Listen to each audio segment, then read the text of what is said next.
အသက်ကြီးလာတာနဲ့အမျှနှလုံးကလည်းအိုမင်းလာတယ်ဆိုတာသိပါသလား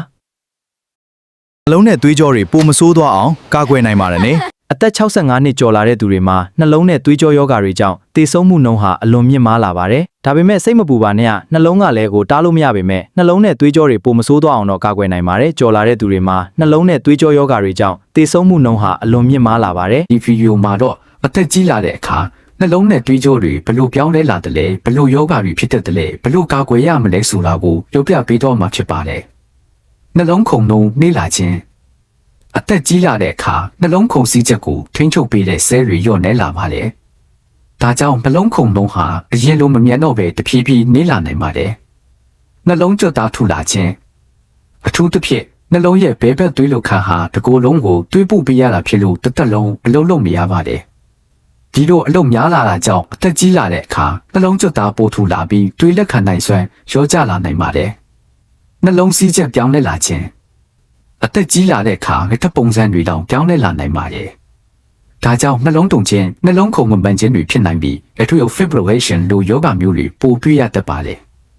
နှလုံးအဆုတ်ရှင်များမာလာခြင်းနှလုံးအဆုတ်ရှင်တွေဟာအသက်ကြီးလာတာနဲ့အများထူလာပြီးမာလာပါတယ်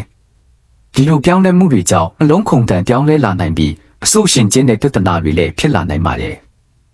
အသက်ကြီးလာတဲ့အခါနှလုံးရဲ့လှုပ်ဆောင်နိုင်စွမ်းဟာတဖြည်းဖြည်းလျော့ကျလာပါတယ်နှလုံးခုန်စီးချက်ကိုထိန်းချုပ်ပေးတဲ့ဆဲတွေညော့နေလာတာကြောင့်နှလုံးခုန်နှုန်းနှေးလာနိုင်ပါတယ်ဒါအပြင်တစ်သက်လုံးတွေးညစ်ပို့နေရတဲ့နှလုံးကြွသားတွေကလည်းပိုထူလာပြီးတွေးလက်ခံနိုင်စွမ်းလျော့ကျလာပါတယ်နှလုံးအဆုတ်ရှင်တွေပါထူပြီးမာလာတဲ့အတွက်နှလုံးလှုပ်ဆောင်ချက်တွေပြောင်းလဲလာနိုင်ပါတယ်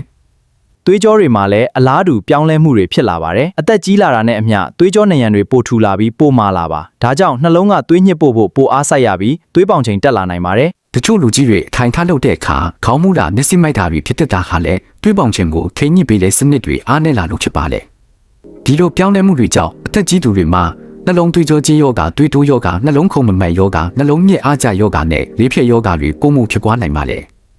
ဒါပေမဲ့စိတ်ပူဖို့တော့မလိုပါဘူးအသက်ကြီးလာတာကိုမတားနိုင်ပေမဲ့နှလုံးနဲ့သွေးကြောကျန်းမာရေးကိုကောင်းမွန်အောင်ထိန်းသိမ်းနိုင်ပါလေစစ်လေးမတောက်ပဲနေထိုင်ခြင်းအစီနဲ့စားများတဲ့အစားအစာတွေလျှော့စားခြင်းဟင်းသီးဟင်းရွက်နဲ့အတင်းနဲ့များများစားသုံးခြင်းကိုယ်လေးခြင်းခင်းသိမ်းခြင်းနဲ့ပုံမှန်လေ့ကျင့်ခန်းလုပ်ခြင်းတွေကနှလုံးကျန်းမာရေးအတွက်လို့အရေးကြီးပါလေဒါအပြင်သွေးပေါင်ချိန်သွေးတွင်းကိုလက်စထရောနဲ့စီးချိုယောဂရှိမရှိကိုပုံမှန်စစ်ဆေးဖို့လည်းလိုအပ်ပါလေယောဂတွေကိုစိုးစိုးတည်ပြီးထိန်းချုပ်နိုင်ရင်နှလုံးနဲ့သွေးကြောဆိုင်ရာပြင်းထန်တဲ့နောက်ဆက်တွဲပြဿနာတွေကိုလျှော့ချနိုင်မှာဖြစ်ပါလေအသက်ကြီးလာတာဟာတဘာဝဖြစ်စဉ်တစ်ခုဖြစ်ပေမဲ့ကျန်းမာတဲ့နေထိုင်မှုပုံစံကိုဒီနေ့ကစပြီးလိုက်နာမယ်ဆိုရင်နှလုံးနဲ့သွေးကြောတွေကိုပုံမကျန်းမာစွာထိန်းသိမ်းနိုင်မှာဖြစ်ပါလေဒီဗီဒီယိုကိုသဘောကျတယ်ဆိုရင် like နဲ့ share လုပ်ပေးပြီးကျန်းမာရေးဗဟုသုတအသစ်တွေကိုဆက်လက်ကြည့်ရှုနိုင်ဖို့ channel ကို subscribe လုပ်ထားဖို့မမေ့ပါနဲ့ကျေးဇူးတင်ပါတယ်